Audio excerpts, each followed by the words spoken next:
Oye, gracias, muchas gracias. Bueno, para los que no nos conocen, Bureau Veritas es una empresa de origen francés, estamos en más de 140 países y con presencia en Chile ya de varias décadas. Tenemos una vasta serie de servicios que van desde servicios de certificaciones, inspecciones, auditorías, servicios analíticos también de todo tipo, en distintos tipos de industrias, desde el mundo, por ejemplo, minero, el mundo industrial, que ya conocen ustedes el clásico, hasta llegar a este mundo food, que es donde nosotros nos encontramos acá.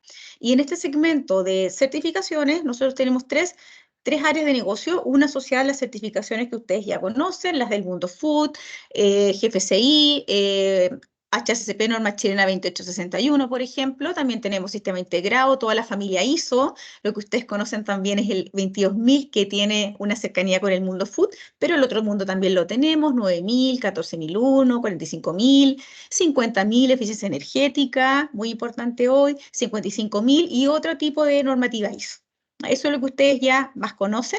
Tenemos otra área también bien potente de capacitaciones y cursos. Ahí nosotros contamos con un equipo que ya cuenta con un brochure de cursos clásicos asociados a la misma normativa que acabo de nombrar anteriormente, y complementario a eso tenemos un área de desarrollo de cursos donde ustedes pueden conversar lo que necesitan, la necesidad que están teniendo a nivel de equipo, a nivel de negocio, a nivel de organización, y el equipo de training lo puede procesar y puede volver a ustedes con una propuesta. Y tenemos el tercer segmento, tiene que ver con competencias laborales, donde nosotros ahí lo que hacemos es, tenemos una alianza bien virtuosa también con Chile Valora, y nosotros lo que hacemos ahí es consolidar o validar el oficio del colaborador. Lo más común en el mundo food, por ejemplo, se ve en la certificación de manipuladores o manipuladoras de alimentos, por ejemplo, pero hay muchísimos otros oficios que se pueden certificar a través de este proceso. La gran mayoría de las organizaciones lo complementan o lo consideran en realidad desde el punto de vista de responsabilidad social empresarial. Así que eso era, en resumen. Ahora ya vamos a tomar, de lleno vamos a entrar al webinar, y ahí lo va a tomar Jessie para que pueda conversar con usted. Y al final, como les dije, por favor, las preguntas con total libertad. Y algo muy importante que se me quedó en el tintero es que contamos con una novedad, digamos, asociado a la participación en los webinars, y esto tiene que ver con que entregamos un certificado de participación. ¿Ya? ¿Y cómo se canaliza este documento hacia cada uno de los presentes en el webinar? A través del correo electrónico, la gente de marketing lo va a publicar acá en el chat para que ustedes tomen esa casilla, y a través de esa casilla se les va a hacer llegar este documento. Es una herramienta interesante también, es un respaldo para que ustedes puedan presentar en sus organizaciones sobre que están participando, sobre que sí se están haciendo cosas en distintas temáticas. Así que eso. Yo me retiro ahora y quedas tú, Jessy. Gracias, Lorena. Un millón. Buenos días a todos. Me presento, mi nombre es Jessica Olave, yo soy ingeniero en alimentos de la Universidad de Santiago y en este momento estoy como subgerente técnico del área de alimentos en Bureau Veritas. Y les voy a presentar espero que sea bastante útil para ustedes, todo sobre la actualización de FCC 22000 a la versión 6, la cual hemos estado trabajando desde el año pasado.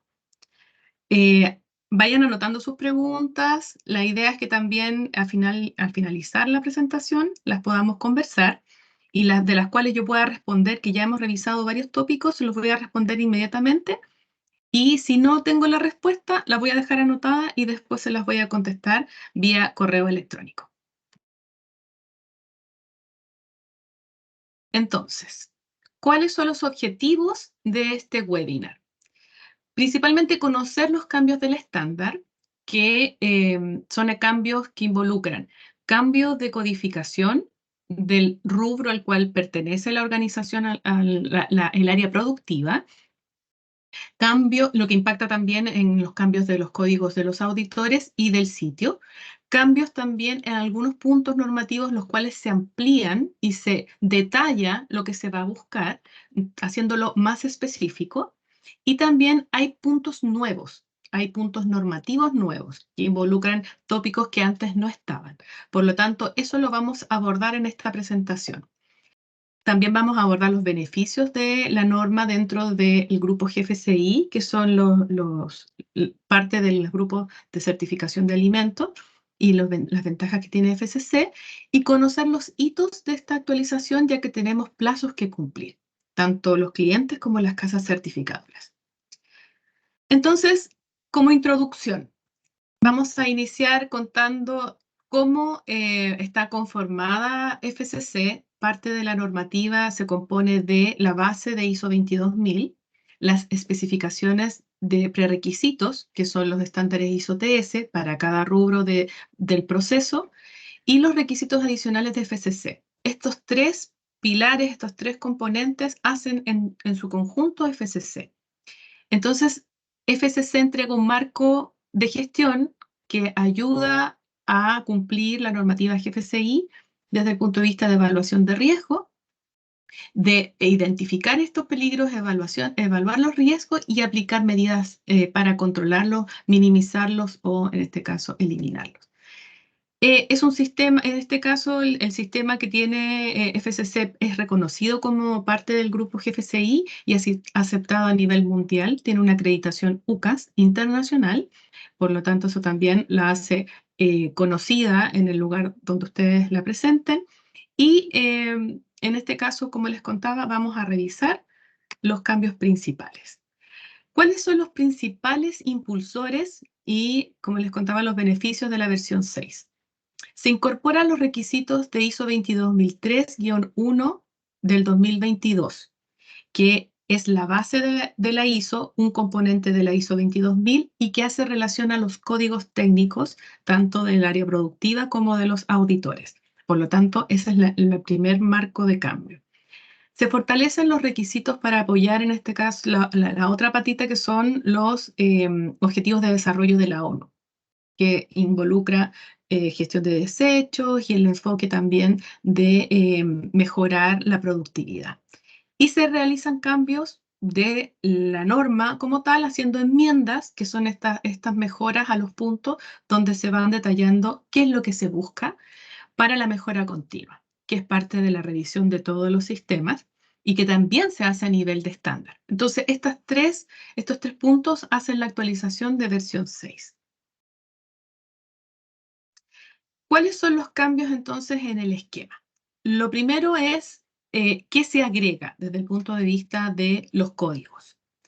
Se agrega un código que es el C0, que está relacionado a la conversión primaria inicial, llámese el beneficio o matanza y la primera parte de la conversión animal, que antes no estaba detallado como un código.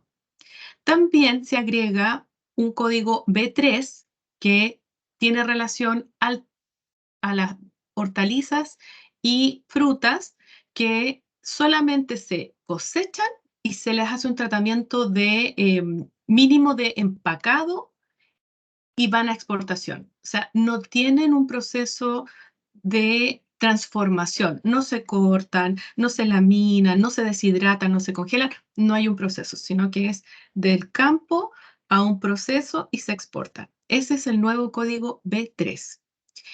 También se amplía el código de trading y brokering, que es la compra y venta, para el subcódigo F2. Y hay una pequeña diferencia entre el F1, que es el retail y el comercio a gran escala, con el F2, que es el comercio y la compra al broker, que solamente compra y entrega.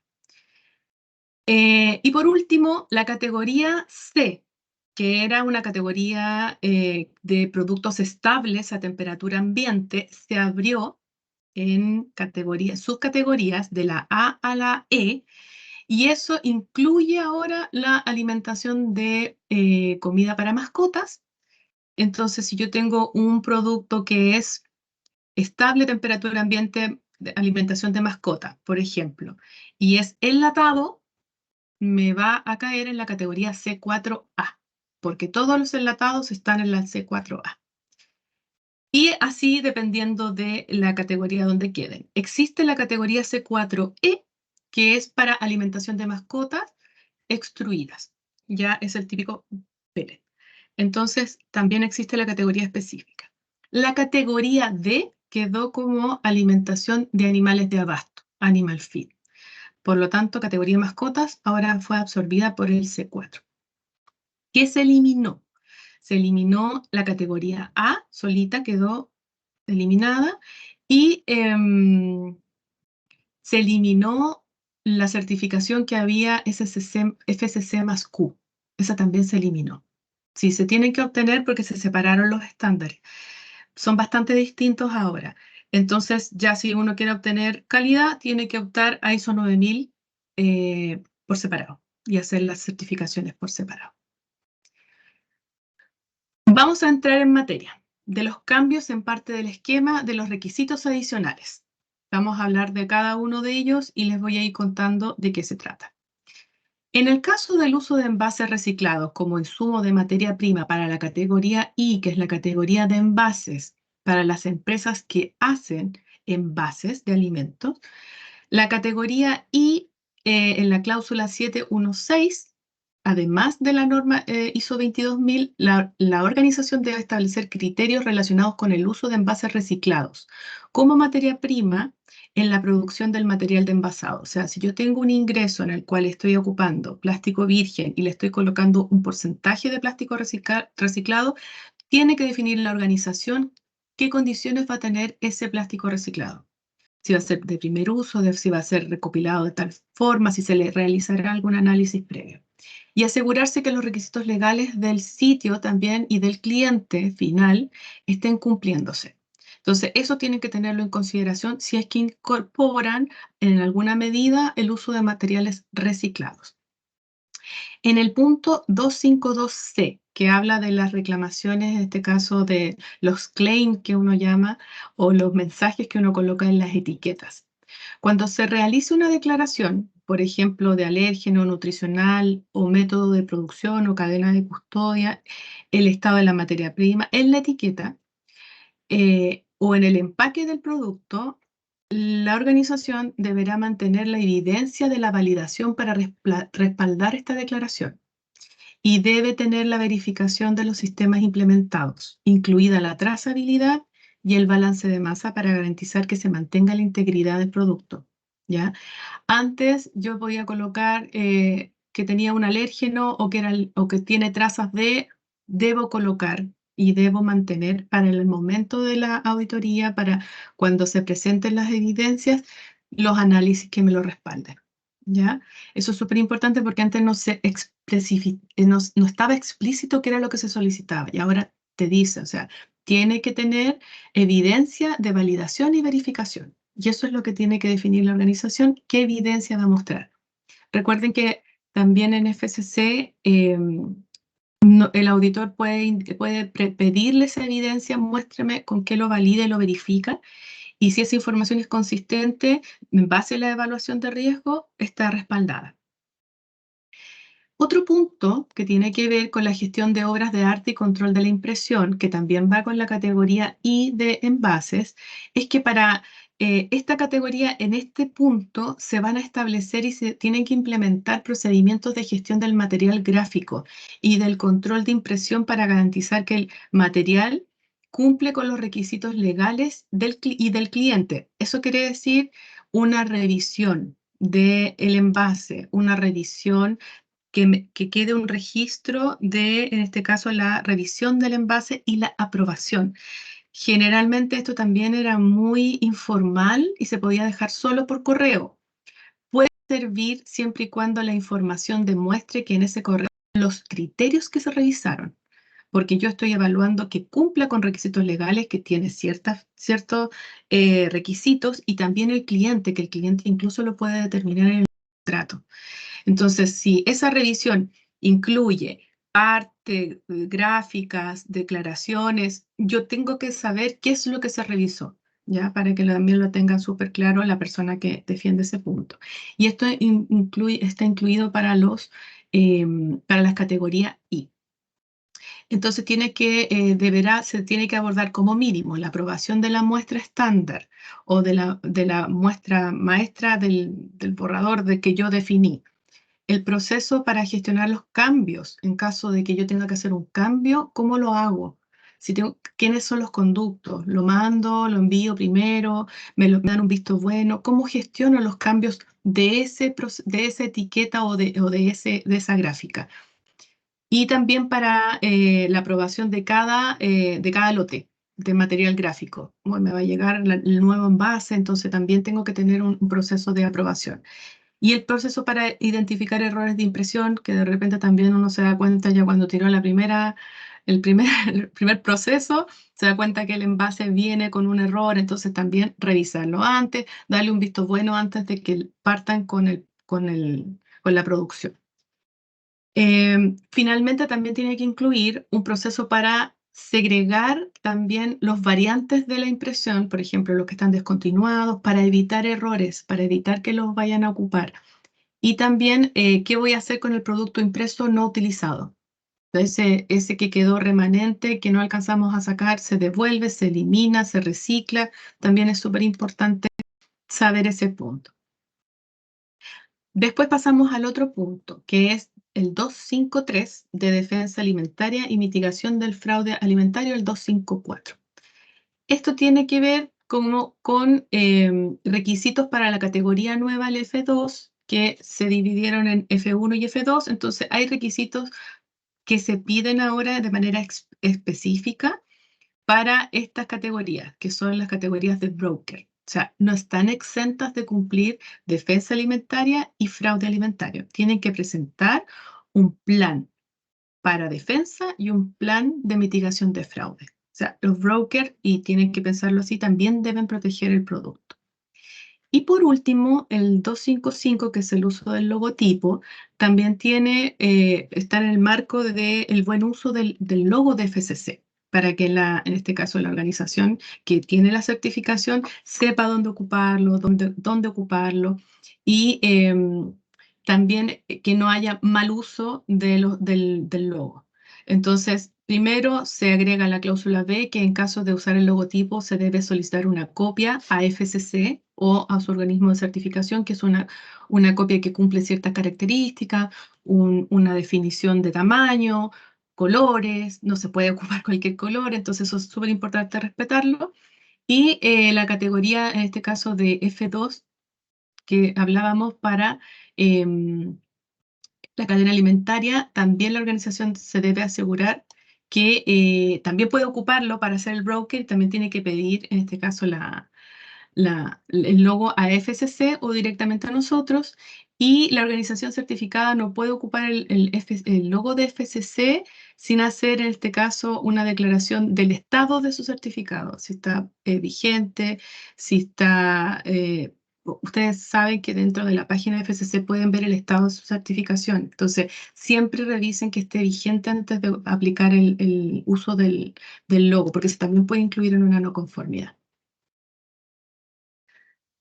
Más cambios en la parte 2 del esquema. Lo que vimos acá fue cambios en la parte 2 del esquema de los requisitos adicionales. Ahora vamos a ver los cambios en la parte 2 del esquema, pero la aclaración de algunos requisitos en específico ya existentes, pero a los cuales se le agregan más detalles. ¿Para qué? Lo que conversábamos el año pasado con el representante de FCC era para que se cumpla el objetivo del punto normativo. Muchas veces el representante de FCC nos decía que las empresas decían es que la norma no lo dice, y como no lo dice, no lo puedo aplicar. Entonces se busca aclarar estos puntos dejando explícito lo que se busca realizar con el punto. ¿Ya? 256, la gestión de alérgenos. ¿Qué es lo que se pide? Se actualizó para incluir que además de una evaluación de riesgo y medidas de control implementadas, la organización también pueda tener una lista de alérgenos manejados en el sitio, incluso para las materias primas y productos terminados. Entonces, se necesita asegurar que las medidas de control han sido validadas, y que con esta verificación en el sitio, esto también se incluye cuando se producen más productos de la misma área de producción. O sea, tengo un área productiva, en la mañana hago algo y en la tarde hago otra cosa. Eso también se tiene que validar, que en el cambio de proceso no existe que pasan trazas de uno a otro y hay contaminación cruzada. Y también para eso se tienen que realizar pruebas de verificación que se deben llevar a cabo con frecuencia basada en el riesgo. Después, en el uso de las etiquetas de advertencia, solo deben usarse esas etiquetas de advertencia cuando el resultado de la evaluación de riesgo identifique que la contaminación cruzada es un riesgo para el consumidor y también que es importante tener en cuenta que la aplicación de la etiqueta de advertencia no exime a la organización de implementar controles de alérgenos, que antes era, yo tengo alérgenos en toda la empresa, entonces no puedo hacer nada. Igual tengo que hacer controles en base a mi programa, o sea, tengo que capacitar a la gente, tengo que explicar lo que es un alérgeno, si se pueden implementar medidas físicas, rotular también, tener áreas definidas, o sea, yo no, la idea es que ustedes piensen que no porque tengo alérgenos no hago nada. Eso es lo que busca la organización, la Fundación FCC. En cuanto a la revisión de requisitos específicos para la gestión de alérgenos, también se incluyen las necesidades de formación y la sensibilización, sobre todo en alérgenos, y la formación específica. Hace poco salió una noticia de una bailarina en Europa que se murió por consumir un producto que no estaba bien rotulado con presencia de maní. O sea, así de grave puede ser que una persona consuma el producto y no sepa qué es lo que tiene o que nosotros no lo declaremos correctamente y que hagamos las medidas de control. Entonces, los casos ocurren, son casos que salen en opinión pública y que generan igual un impacto y un daño a la marca. Entonces, tienen que pensarlo desde ese punto de vista también para la sensibilización del manejo del control de alergia. Y por último, también existe un punto de la categoría D de la alimentación animal, que sabemos que no hay legislación relacionada con el uso de alérgenos en alimentación de animales, pero igual hay que revisarlo, hay que saber qué es lo que tiene, si también lo podemos revisar desde el punto de vista de qué le estamos aplicando a la fórmula. Entonces, este requisito no es un adicional, no es aplicable a menos que se tenga un reclamo, por ejemplo, relacionado con el alérgeno que sea levantado, estudiado, analizado. Pero igual, déjenlo en su matriz de evaluación de riesgo, revísenlo si es que tienen la categoría de, que es de alimentación de animal feed. El punto 257, que tiene que ver con monitoreo ambiental. Este punto es bien polémico en algunas auditorías porque el monitoreo ambiental se debe realizar y yo tengo que hacer un análisis en base a los patógenos relevantes de deterioro que yo detecte en el ambiente y que afecten al producto que yo estoy haciendo. Entonces, este programa de monitoreo ambiental tiene que ser basado en riesgo y tiene que abordar este deterioro que puede ser, en este caso, relacionado con los patógenos del ambiente, porque sabemos que nuestras áreas productivas no tienen por qué ser estériles. No hay ningún área que sea estéril, pero sí, si yo tengo una presencia, por ejemplo, ambiental, hago un monitoreo ambiental y encontré un foco de listeria, es preocupante para el tipo de producto que yo estoy haciendo. Obviamente, si tengo a lo mejor productos con pastelería o harina, es muy poco probable que lo encuentre, pero si tengo productos como cecinas, como queso, es preocupante. Alimentos listos para el consumo, un ready to eat, también tengo que hacerlo. Entonces, el monitoreo ambiental tengo que basarme en la evaluación de riesgo pensando la matriz de mi producto, qué microorganismos podrían estar presentes que llevaran a un deterioro, que llevaran a una posible contaminación, puede ser deterioro también de la vida útil, porque por ejemplo el RAM se dice que hay muchos microorganismos ahí y que podríamos tener aerobios que podrían ser dañinos. Entonces, tengo que estudiar la matriz de mi alimento, hacer una bajada con lo que yo podría encontrar tratando de orientar la búsqueda y después ver los resultados de lo que encontré. Y también eso tómelo también muy relacionado al ambiente. Yo tengo cierta microflora o en este caso cierto tipo de patógenos que con el calor aumentan y sabemos que tenemos más meses de calor. Entonces también enfóquenlo con el factor ambiental y el factor de temperatura.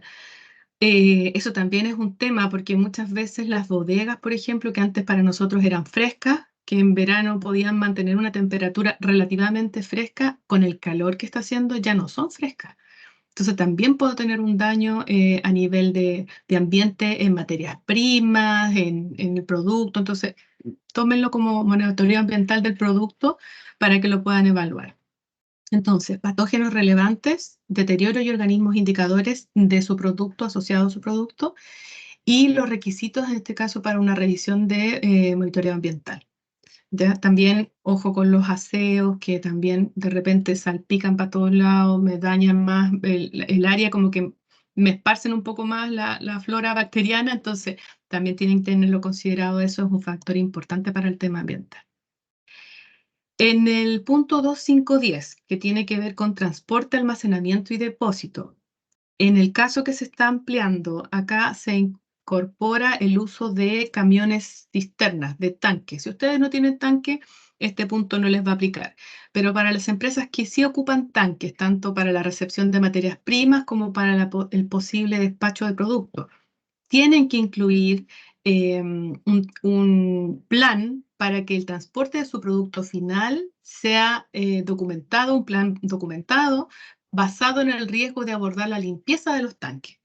Cómo llegó al tanque, cómo hago la descarga del producto y ojo con las mangueras, ojo con las escotillas, todo eso. O sea, ese plan tiene que existir y tiene que considerar las posibles fuentes de contaminación cruzada, las medidas de control, las validaciones de limpieza.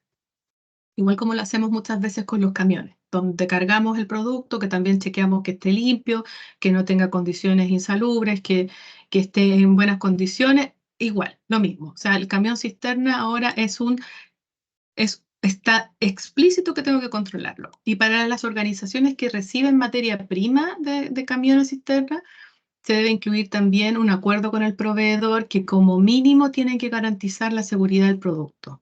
O sea, es lo mínimo. Y evitar la contaminación cruzada, la validación de limpieza también, con qué producto lo limpian, porque muchas veces puede ser un producto químico que incluso puede dejar residuos, si le hacen un SIP, cómo lo limpian, cómo lo lavan, cómo lo pagan, una revisión posterior a la limpieza y las restricciones también con el uso y medidas de control aplicables al producto que se transporta. Siempre relacionado al producto, a la materia prima y a cómo puede venir su condición. Lo siguiente, cambios, más cambios y detalles en los requisitos ya existentes. O sea, ya vimos una parte, ahora viene la otra patita. El control en el 2.5.11, que es el control de peligros y medidas para prevenir la contaminación cruzada. Aquí se agrega en el punto D, que es el 2.5.11D, la gestión de materias extrañas, que aplica para todas las categorías, excepto para F2, que se aplican los siguientes requisitos relacionados con la gestión de materias extrañas, además de la cláusula 824H de la norma ISO 22. Recuerden que nosotros cuando auditamos FCC, algunas no conformidades también hacen mención a la ISO. Entonces, no pierdan de vista la ISO 22, como les dije que era parte de la FCC, entonces las cláusulas de ISO 22 tienen que estar todas cubiertas. ¿Qué se colocó explícito en FCC para esta cláusula? Que se debe contar con una evaluación de riesgos para determinar la necesidad y el tipo de equipo de detección de cuerpos extraños requeridos.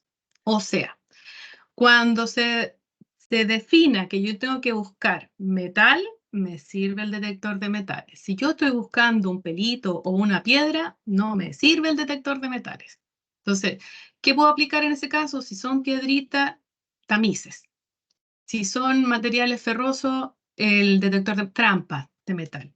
Entonces, la gestión de la necesidad de la necesidad y el tipo de equipo tiene que ir relacionado al tipo de elemento extraño y al tamaño.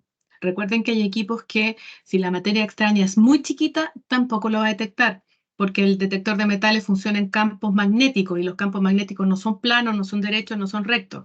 Entonces, tiene todo un tema de definir lo correcto que yo estoy ocupando. Y la justificación con información documentada. Busquen paper, justifíquenlo, relaciónenlo con la información ya descrita. Apóyense también con el proveedor del equipo. El proveedor del equipo tiene que ser capaz de explicarles en este caso científicamente, de dónde y cómo viene, en este caso, la definición y cómo funciona un detector de metales, un equipo de rayos X, filtros y tamices y todo lo que ocupamos en la industria. Entonces, eso es súper importante. Por otro lado, tiene que existir un procedimiento documentado para la gestión y el uso del equipo seleccionado. ¿Por qué? Porque de repente uno va a terreno y el pobre equipo está ahí, el detector de metales, y lo pasan de una sala a otra, se descalibra. O sea, si yo lo tengo que mover y el 21 equipo, ¿cómo lo muevo y lo vuelvo a calibrar antes de ocupar? Si también lo dejo cubierto, ¿no? Es que no lo ocupamos en la temporada porque se ocupa en otra temporada. ¿Cómo lo voy a mantener? No lo tengo expuesto a humedad, le hago las mantenciones que corresponden, porque yo quiero que el equipo sirva y me detecte lo que estoy buscando. Entonces, ojo también con la gestión del control del equipo. Y por último, también contar con controles para el manejo de las materias extrañas, incluidos los procedimientos que se incluyen, por ejemplo, por rupturas, roturas de piso, metal, cerámica, plástico duro, o sea, como también, además de tener mi equipo, pero que sabemos que puede fallar porque nada es 100% efectivo, tengo un control de, no sé, voy a ver los utensilios, que no les falte un pedacito, que no les falte la punta. Si yo entrego un utensilio, también el chequeo, si va a ser una vez a la semana o cada turno, tengo que tener, ojalá, piensen en esas medidas de control de cómo te lo entrego, vuelve. Y lo mismo con las infraestructuras. Hoy se rompió un cerámico.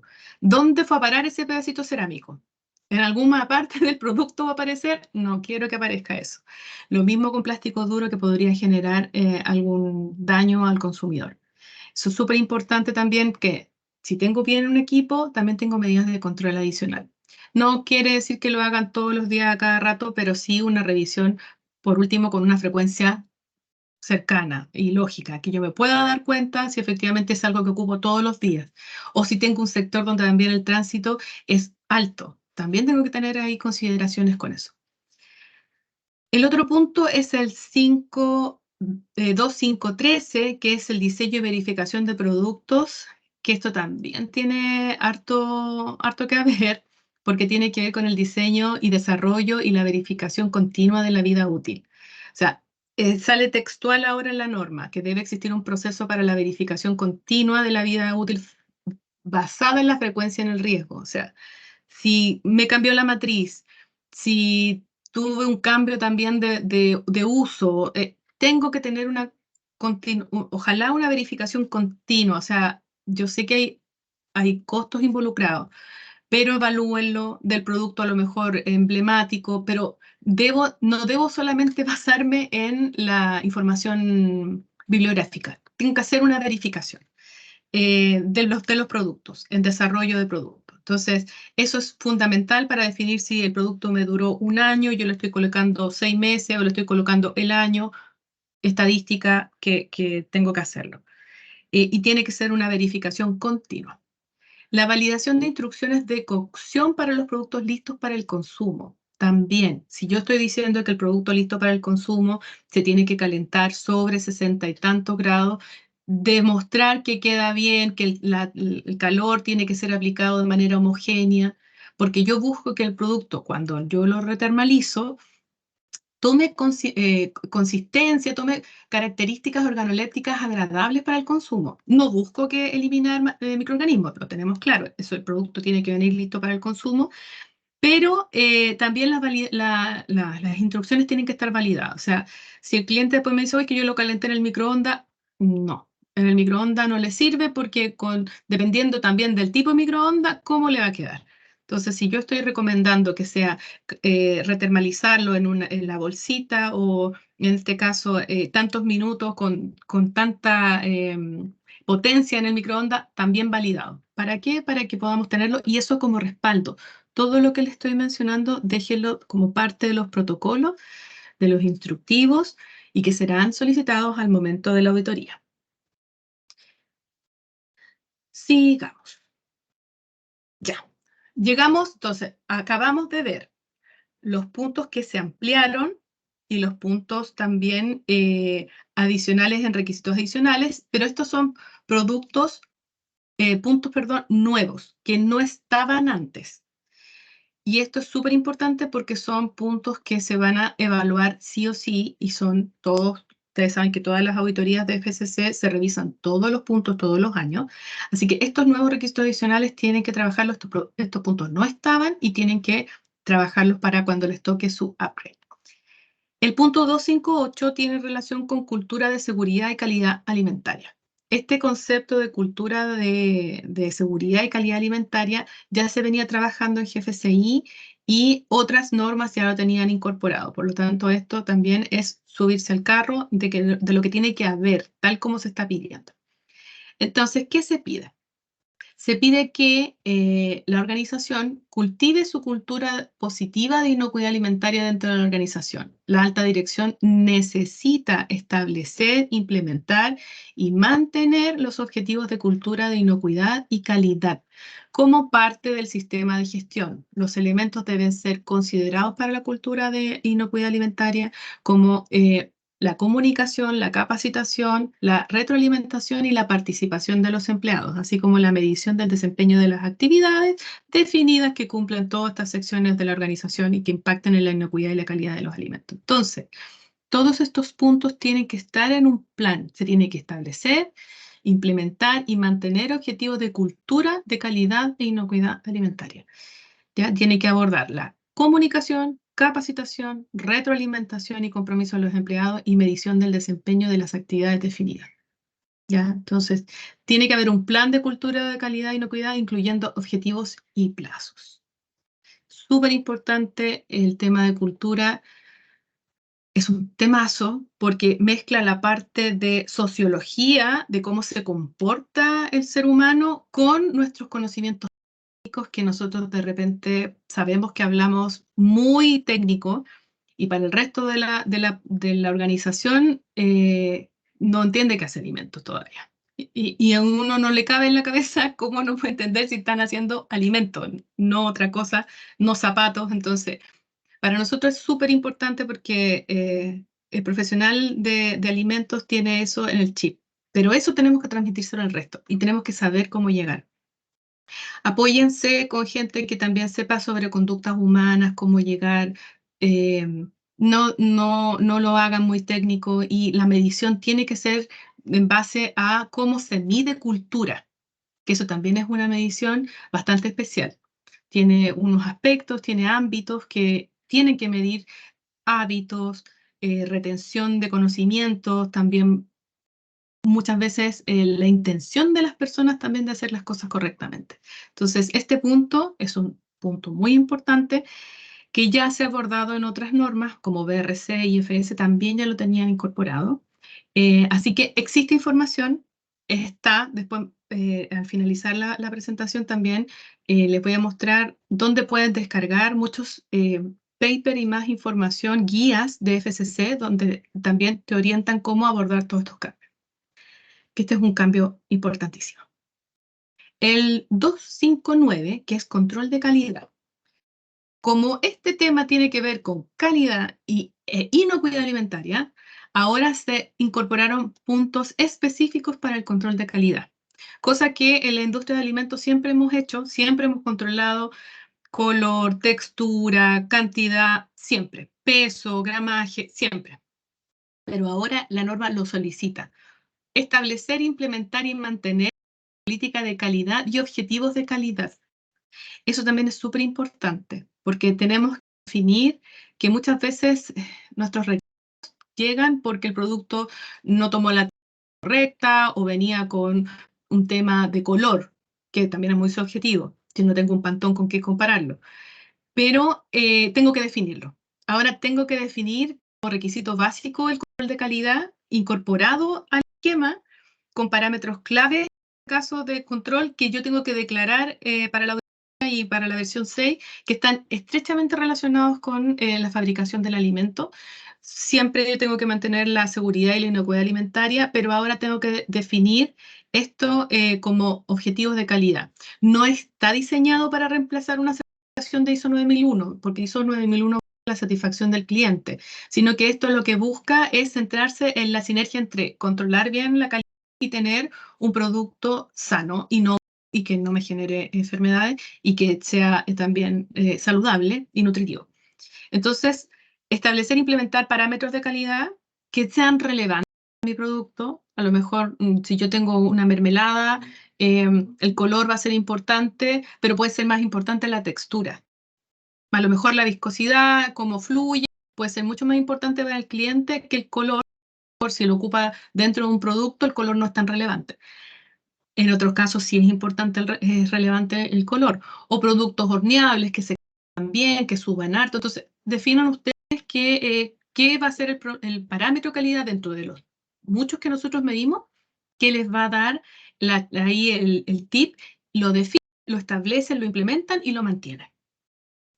Analizar y evaluar los resultados de los parámetros de calidad, que eso también tiene harto que ver. Nosotros siempre se miden muchos parámetros, nosotros tenemos liberación por lote y esa información al final nadie la analiza. Entonces, analicemos. ¿Para qué? Para que podamos también definir, que yo sé que es difícil, nos pasa en terreno que uno dice, si el trabajo fuera correctamente aplicado, tendría una producción más homogénea. Vemos que tenemos vacaciones de la gente, gente que falta, reemplazos, rotación, entonces muchas veces las instrucciones tampoco se cumplen. Entonces, pero sí hay que ponerle ojo a dónde yo puedo tener súper con producción si es que tengo una salida de persona clave, por ejemplo, que me pesaba algo o que me microdosificaba y eso es súper importante. Entonces, detecten las cosas importantes y también ahí con ese análisis también retroalimentar un poco la bajada de reclamo. Y estos elementos de calidad en el alcance de la auditoría interna se tienen que auditar, ¿ya? Consideren que para eso lo estamos definiendo, entonces al momento de la auditoría interna lo tengo que auditar, si no, tampoco van a pasar y nadie lo va a revisar. Si lo incluyen en la auditoría interna, también lo tienen que incluir en la revisión de gerencia para que también sea un tópico de si se revisó, tenemos mejora, subió, bajó y el análisis que yo hice. Establecer e implementar los procedimientos de control de cantidad, volumen y peso unitario. Súper importante también, a pesar de que en la industria se controla bastante, dejarlo registrado. O sea, así se pesa, se mide, la dosificadora se controla, se calibra. Eso también lo tenemos que tener súper claro. Y establecer e implementar los procedimientos de puesta en marcha. Un poco también con la unidad de peso y volumen lo que se busca es cumplir los requisitos de cliente y los temas legales y también con la puesta en marcha y los cambios de línea también se pide cumplir con el ítem de contrato de cliente. Estamos pensando en control de calidad que va relacionado al cumplimiento de satisfacción de cliente. Otro punto importante que tiene que ver también es implementar un programa de calibración que tiene relación con la verificación de equipos, también relacionado, como les contaba, las dosificadoras, el control de calidad, la cantidad, que para lo que son partidas, por ejemplo, de inicio de línea y cambios de proceso que incluyan cambios de embalaje, etiquetado, que se tengan que cumplir, que no se me quedó el envase anterior puesto y que hice el cambio y no me di cuenta. Eso es súper importante también. Y implementar estos parámetros de calidad deben estar en línea con las especificaciones de producto. Entonces, todos estos puntos del control de calidad, que son muchas cosas que ya se hacen, organícenlas en protocolo, establezcanlo, implementenlo y pásenlo a un documento auditable para después confirmarlo con los registros que tienen y que se pueden revisar. También van a ser incluidos en la trazabilidad. Considérenlo como parte de la documentación que se va a solicitar al momento de evaluar trazabilidad. Nuevos requisitos adicionales, continuamos con el punto de lo que no estaba y ahora se incluye. Esto ya es lo último. Gestión de equipos, diseño higiénico de los equipos, un tremendo tema también. Especificaciones de compra documentadas para el equipo. Tienen que pensar, chicos, que nosotros ocupamos a veces equipos que son muy antiguos y que no están diseñados higiénicamente para que yo lo pueda desarmar y limpiar por todos lados, para hacer un alimento. Entonces siempre estoy sacando rodillos que quedaron con restos de producto del otro lado, zonas muertas de alguna cañería que quedó ahí. Entonces el diseño higiénico tiene que ser pensado en que tiene que cumplir el aseo, el uso previsto y que se va a manejar un equipo donde el proveedor tiene que proporcionar la evidencia de que las especificaciones del material del cual se elaboró, metal, los O-rings, las mallas, los plásticos, son de grado alimentario. Tienen que tener eso porque eso es súper importante. Nosotros vemos también que hay mucho uso de aceites de repente que nadie sabe de dónde vino, plástico que hizo el caballero, por mejor de repente lo hizo en una cosa hechiza, pero no es para alimentos. Entonces me puede generar con el calor, las grasas, olores raros, pigmentaciones. Entonces, eso es lo que buscamos con un diseño higiénico, que sea apropiado para alimentos, el material, que no genere, que no entregue sabores extraños, no entregue color, no me lo contamine. Y que sea el equipo diseñado también para alimentos nos permite que se desarme completo para limpiarlo. Y eso tiene que estar validado de los equipos en uso y de los equipos nuevos. De los equipos en uso, si son equipos antiguos, tienen que, ojalá, generar estas hojas y este diseño higiénico y hacerlo con su equipo de mantenimiento, pero tiene que ser de todo. Entonces la organización tiene que hacerlo para los equipos nuevos y los cambios en los equipos existentes que ya incluyan información documentada y que se evidencien, en este caso, una puesta en marcha exitosa y que no se afecten los sistemas existentes por los cambios entonces de layout y que se tengan que evaluar las medidas de control. ¿Ya? Súper importante esto para los equipos. Un temazo también. Pérdida y desperdicio de alimentos, el food waste y food lost, que va, como les dije al principio de la presentación, de la manito con los objetivos de la ONU, que es en reducir los desechos. Sabemos que muchas veces tenemos una gran cantidad de desechos por errores productivos, porque se nos vencieron los productos en bodega, porque no alcanzaron a salir, por X motivos. Entonces, si yo tengo pérdidas y desperdicio de alimento, porque tengo productos que podría recuperar, quizás haciendo una evaluación, extendiendo vida útil, dejándolo para otro fin, no de consumo de humanos, por ejemplo, pueden ser consumo de animales. eh, ¿Qué hago con eso? Tengo que definirlo. Entonces, tienen que definir una política y un objetivo documentado sobre la estrategia que van a aplicar para reducir esto que es la pérdida y el desperdicio, o sea, food loss y food waste, que es lo que definitivamente ya no puedo recuperar, que es desperdicio, y la pérdida, que es food loss. Los controles, gestionar las donaciones. ¿Dónde va a parar mi producto? ¿Por qué? Porque también hay un uso de marca detrás y hay un uso de producto detrás. Yo puedo donar a lo mejor un producto, pero no lo voy a donar a un hogar de abuelitos si sé que son a lo mejor un consumidor muy delicado. No, quizás lo puedo donar para otro tipo de organizaciones. Ahora, afortunadamente, hay más organizaciones que están recibiendo también donaciones.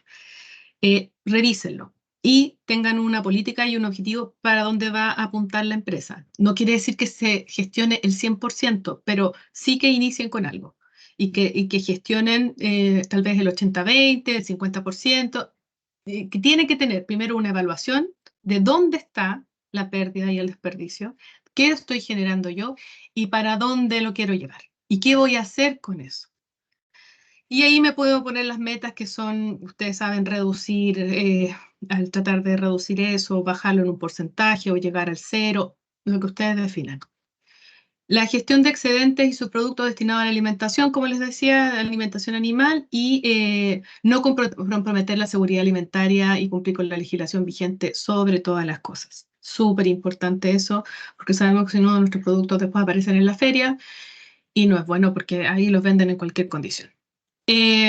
Requisitos de comunicación también desde el organismo certificador, desde la organización y en todas las categorías. Hay un punto súper relevante que tiene relación con la notificación de eventos y situaciones graves. Nos tienen que, en este caso, notificar dentro de los 3 días hábiles posteriores a eso, esto también relacionado a la cantidad de eventos, incidentes y cosas que están pasando todos los días. que si no es el incendio, que la gripe aviar, que el tema del COVID, que puede salir de nuevo. Entonces, igual comunicarlo. Nosotros tenemos medidas que se pueden aplicar, por ejemplo, como parte en caso de que ustedes tengan un proceso de preparación y respuesta de emergencia.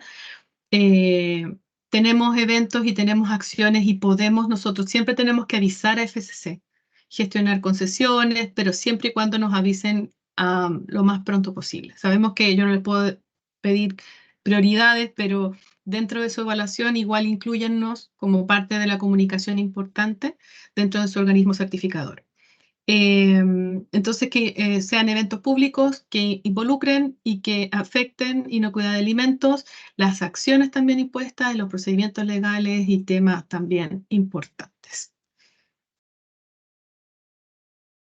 Pasamos, vimos todos los cambios, es harta información, es harto trabajo lo que hay que hacer. Les vamos a pasar la presentación porque todo lo que revisamos igual está punto por punto y para que lo puedan revisar detalladamente. Ahora vamos a pasar a ver el proceso de actualización con los hitos más importantes. Como esto lo vimos el año pasado, también teníamos algunas fechas que eran desde la fase del 2022 hasta el 2023 cuando se publicó y ahora que empiezan las auditorías en abril. Entonces, desde que se publicó el estándar, que ahora ya está en la versión en español, al principio no teníamos la versión oficial de FCC, ya están los documentos en versión en español, hay una ventana de transición de 12 meses para que se preparen para la nueva versión. Al que le toca al principio de año y le toca su seguimiento en abril, le va a tocar de los primeros. Pero de abril en adelante va a partir todo el proceso de actualización. Nosotros ya estamos actualizando los auditores, tenemos un par aprobados ya y seguimos con el proceso de actualización. ¿Por qué? Porque nosotros también tenemos que actualizarlo en base a los códigos técnicos que vimos al principio. Entonces hay que repostular todos nuestros auditores. Entonces no se pueden realizar auditorías antes. Yo creo que nadie quería auditarse antes, así que eso no era un problema. Pero sí te tiene que estar todo listo y todas las compañías tienen que haber pasado a la versión 6, haber tenido su auditoría de migración antes del 31 de marzo del 2025. Tenemos un año para hacer todas las auditorías en la etapa que le corresponde a la organización con su actualización.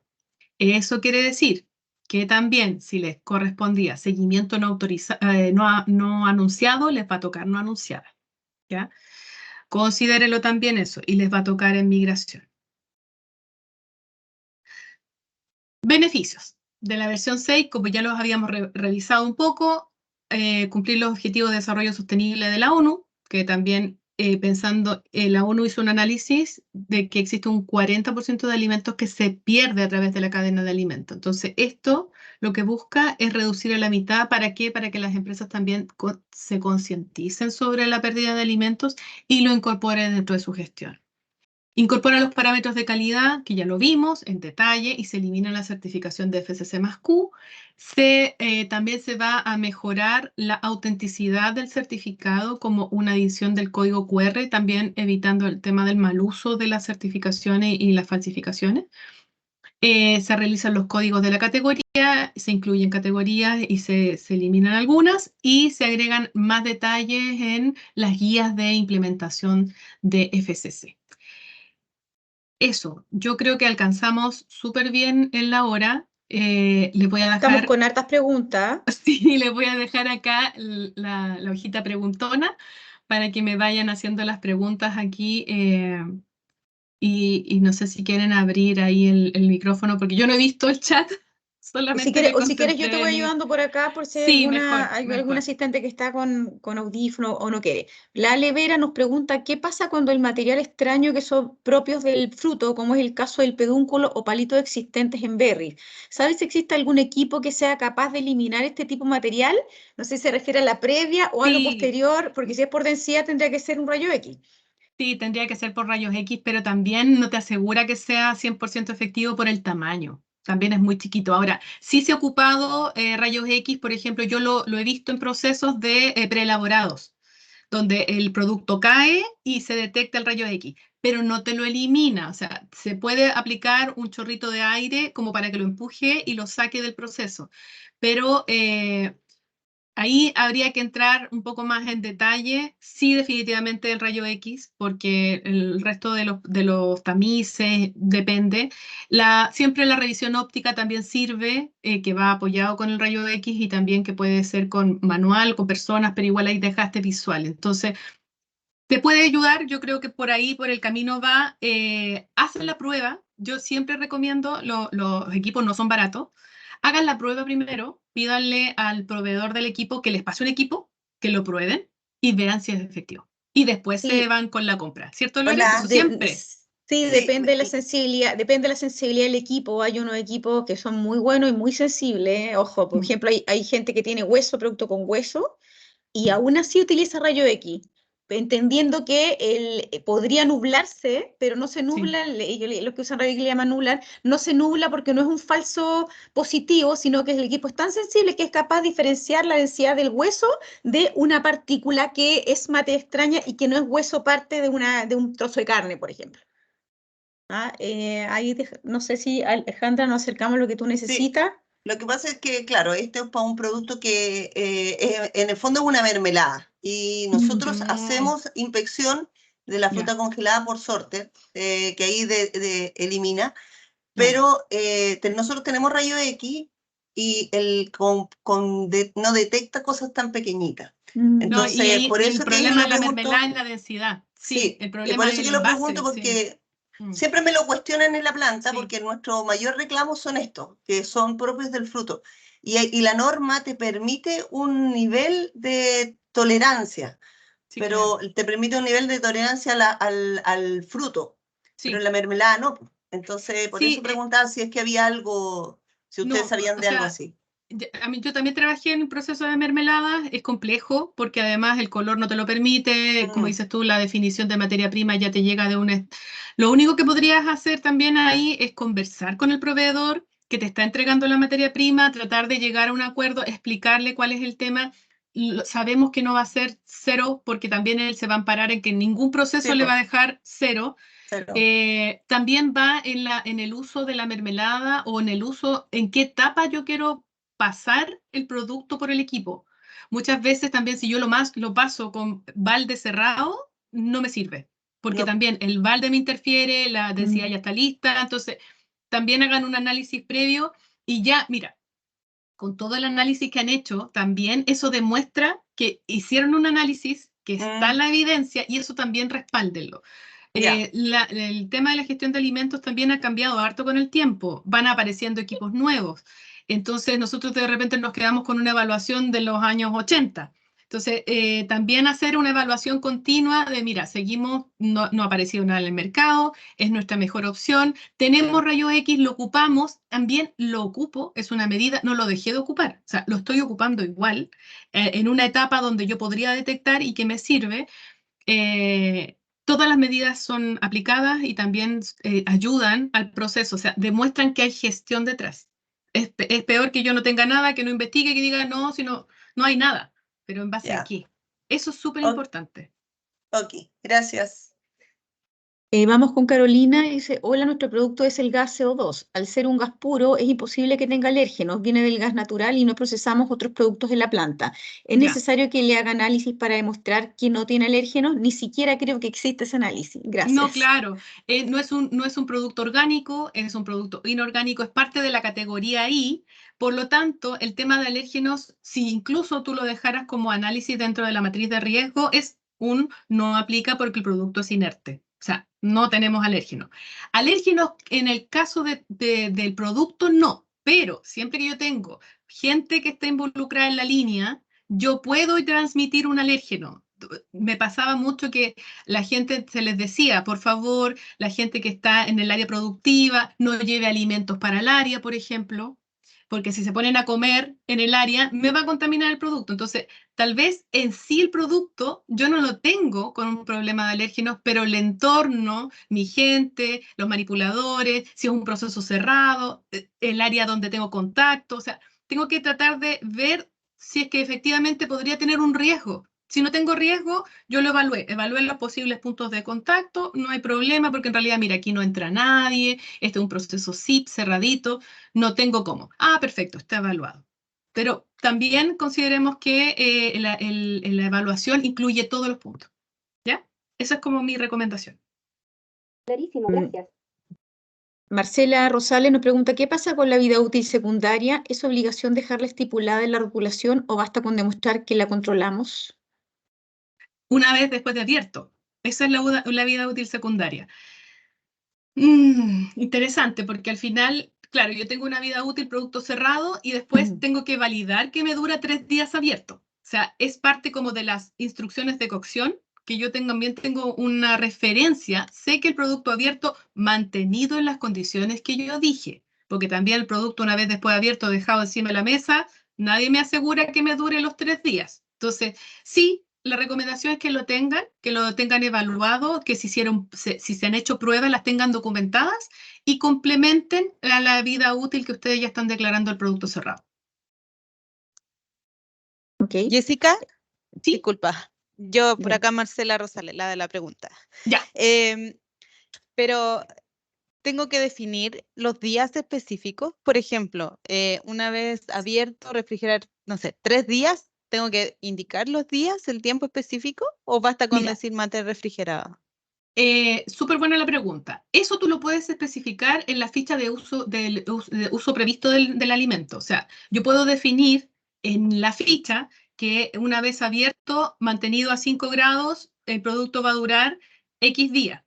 Yo siempre busco que el producto se consuma en su totalidad, ¿cierto? Ojalá yo lo mantenga un poquito de tiempo. Entonces, no lo coloques en el envase, porque muchas veces no tenemos espacio donde colocar más cosas en la etiqueta, pero sí en el uso previsto. O sea, yo puedo colocar, se sugiere vida útil recomendada bajo estas condiciones, tantos días. Y si yo lo coloco, que también ahí es la definición que ustedes tomen, porque, no sé, el envase es grande. Si el envase es grande, yo sé que va a durar más. Pero si es un envase chiquito, también puede ser que ni siquiera quede y el consumo sea rápido en el momento. Entonces, todo ese análisis también lo pueden tener dentro de la evaluación de riesgos, no en la ficha del producto. En la ficha del producto coloquen lo que ustedes estimen de la evaluación de riesgo y déjenlo documentado para el momento de, le preguntan en el punto, recuerden que las auditorías son muestriales.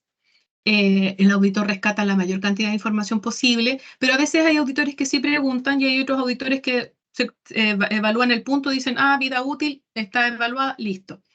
Pero si es un producto que yo pueda definirlo, yo les recomiendo que si lo tienen definido, lo puedan definir en su hoja de producto de uso previsto, no en el envase. En el envase coloquen las condiciones de mantener refrigerado, consumir una vez abierto, mantener refrigerado o en condiciones que sean adecuadas. Perfecto, muchas gracias, me quedó súper claro. Vamos con Rafael Morán. Dice, ¿se podría hacer una encuesta con criterios de cultura para la medición de los trabajadores? Mira, las herramientas sí, se puede hacer una encuesta. La pregunta es, ¿qué preguntas? ¿Y cómo va a ser representativa tu muestra? ¿Por qué? Porque también nosotros tenemos que hacer una encuesta relacionada a qué voy a medir, cómo voy a preguntar, qué voy a preguntar y cómo trato después la respuesta. Entonces, por eso cuando yo les recomiendo que se apoyen en empresas que tienen experiencia midiendo cultura, porque esto no es nuevo, para otras normas ya se hace, es porque de repente nosotros nos metemos a hacer encuestas, como yo hablo como ingeniero en alimentos, pero es un mundo este tema de la cultura, de los hábitos, de cómo preguntar. Muchas veces uno hace preguntas cerradas, sí, no. No me sirve mucho para determinar si hay cultura de inocuidad. Entonces, apóyense, la encuesta sirve. No te voy a cuestionar la encuesta, pero sí podemos llegar a cuestionar si efectivamente rescató la información que yo quiero para medir. Entonces, probablemente la encuesta la haces, vas a tener un resultado y de ahí hay que ver si ese resultado sirve o no sirve. Entonces, apóyense con los consultores, con las empresas que tienen más experiencia midiendo conducta humana. ¿Para qué? Para que podamos tener una buena medición. Ok, vamos con buenos días. Dice, para las especificaciones de calidad y que va a ser auditado en trazabilidad, ¿se puede incluir en la ruta de trazabilidad la ficha técnica del producto, la cual actualmente contiene todas las especificaciones? Sí, claro, se puede incluir, lo tomamos como la primera parte y dentro de los controles, aquí les hago la mención de que se va a pedir. Por ejemplo, cuando yo hago trazabilidad y defino si es aguas arriba o aguas abajo, define un producto. Ya, vamos a medir, por ejemplo, la mermelada de guinda. Dentro de la mermelada de guinda, además de ver los controles de prerequisitos, salida, balance de masa, los PCC, envasado y todo lo que vi, voy a incluir en la ficha de producto, me van a decir, mira, se mide viscosidad y color. Brix. Ah, perfecto. Esos tres, necesito de ese lote la medición que se hizo para esa liberación. Entonces, ahí yo tengo el insumo de calidad que antes probablemente no era parte de los registros porque era inocuidad solamente. Entonces ahí yo tengo los controles de calidad y lo incorporo dentro del ejercicio. Ok. Dice, Carolina pregunta nuevamente, dice, sobre el plan de limpieza de cisterna, nuestro producto final es la cisterna de es la cisterna de CO2, pero nosotros no la lavamos por dentro, porque la intromisión de cualquier sustancia, agua por ejemplo, sería una contaminación para nosotros. ¿Le Exacto. colocamos NA en el manual? Yo creo que más que poner NA, coloca ese comentario. Tal cual, está perfecto, porque el NA es no aplica y aquí no es un no aplica. Ustedes hicieron el análisis, el agua es un contaminante, no se realiza por eso. Entonces, no aplica, pero por ese motivo. Entonces está perfecto, yo lo dejaría incluso con ese mismo detalle, maravilloso en la evaluación de riesgo. Ok. Manuel pregunta, tenemos 9001 y FCC en versión 5.1 por Ya. separado. ¿Es suficiente con realizar el cambio? ¿Es suficiente con realizar el cambio de versión? Sí, claro, ahora te va a aplicar la versión en FCC y en 9000 sigue su carril Así aparte. es. Entonces, este año te va a tocar la versión 6 para la migración de FCC. Ujú. Angélica nos consulta, hola, ¿a quién se debe informar en caso de contingencias? ¿Hay algún formato que se debe llenar? No hay formato, la comunicación siempre puede ser a través de tu ejecutivo comercial, que es Lorena muchas veces, o conmigo, pero ejecutivo comercial tiene el contacto directo conmigo. En caso de que, obviamente, nosotros, igual que todo plan, si no está Lorena, estoy yo, y también la comunicación, si no estamos ninguna de las dos, hay un tercero. O sea, siempre hay un backup. Y siempre lo vamos a dejar también estipulado. No hay formato, lo importante es que nos avisen y dependiendo del análisis de la situación, por ejemplo, si tenemos que hacer una solicitud de concesión porque no se alcanzó a realizar la actividad dentro del programa, para no incurrir en una suspensión, tenemos que avisar. Ahí yo les voy a hacer llegar el formato correcto que FCC nos entrega para eventos extraordinarios. Entonces, dependiendo de la situación, si es un recall, si es un tema de, mira, te aviso porque tuve un incidente de fraude o tuve un incidente de salió en las noticias porque tenía un producto que hicieron un recall, eso es informativo, eso es comunicación. Si tenemos que tomar alguna acción, ya ahí se envía un formulario acorde a lo que tenemos que hacer. ¿Ya? Vamos con Valesca Díaz. Hola, en Food Defense y fraude ambas indican tener una metodología definida. ¿Se puede utilizar cualquier guía o hay una específica? Se puede utilizar las herramientas que tenemos para hacer los planes. Algunos ocupan el de la FDA, el Plan Builder, ocupan otras matrices de riesgo. Ustedes definan la que tienen. Lo importante es que esté definido el plan en base a una metodología establecida. Eso es súper importante. Astrid nos pregunta, en categoría K, ¿también aplica el punto 2.5.16, pérdida y desperdicios de alimentos? Sí, también aplicaría. Desde el punto de vista de que estamos haciendo, ojalá reducir la gestión de desperdicios. Si no tiene desperdicios porque la categoría K es específica para aditivos, colorantes, emulsificantes y otro tipo de productos, también colocarlo dentro de su análisis que en general no tenemos desperdicio y la política sigue siendo food waste y food loss cero. O sea, eso es súper importante. ¿Dónde yo podría tener a lo mejor pérdida? Quizá en la gestión de envases, que no sé, tuviera a lo mejor un desecho asociado no al producto en sí, em, pero en general es un producto, es una línea como súper clean, súper lean también, súper limpia, que yo puedo controlar perfecto lo que tengo. Entonces, siempre analicen registren.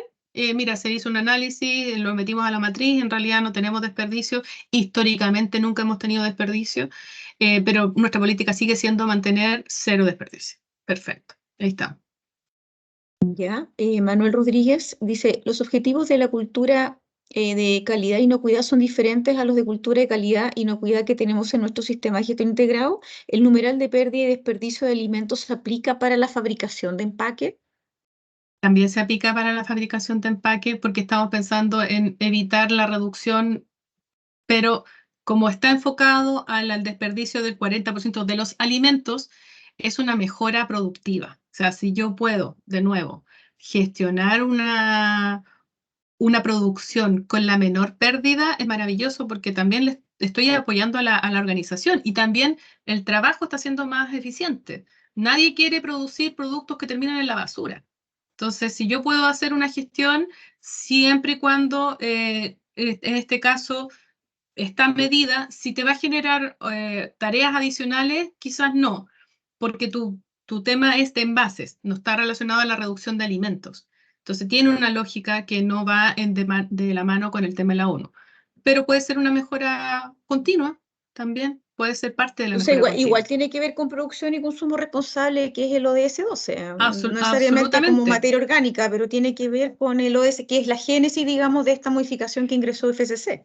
Exactamente. Entonces, como Ujú. el objetivo de la ONU es reducir los desperdicios, sí, el foco estaba en un 40% de alimentos, pero también yo tengo desperdicio en la elaboración de cartones, en la elaboración de envases, tengo consumos de agua también. Entonces, todo lo que sea mejora también me ayuda, como te digo, en la mejora continua y en el objetivo que ustedes se quieran plantear. Tenemos otra que dice, para el tema de alérgenos por alimentación animal y transferencia a los humanos, ¿existe algún análisis o cómo se realiza la validación? Ya que no encuentro estudios ni análisis. No, no hay. La misma FCC entiende que si yo tengo alimentación animal, no hay estudios, no hay legislación. Entonces, en la medida que puedan estudiar, y por eso se mencionan los reclamos, si es que tienen reclamos relacionados con alérgenos en alguna raza menor, en algún caso específico que les golpee, sí, ahí podrían entrar incluso a buscar información afuera, pero es poco lo que se tiene.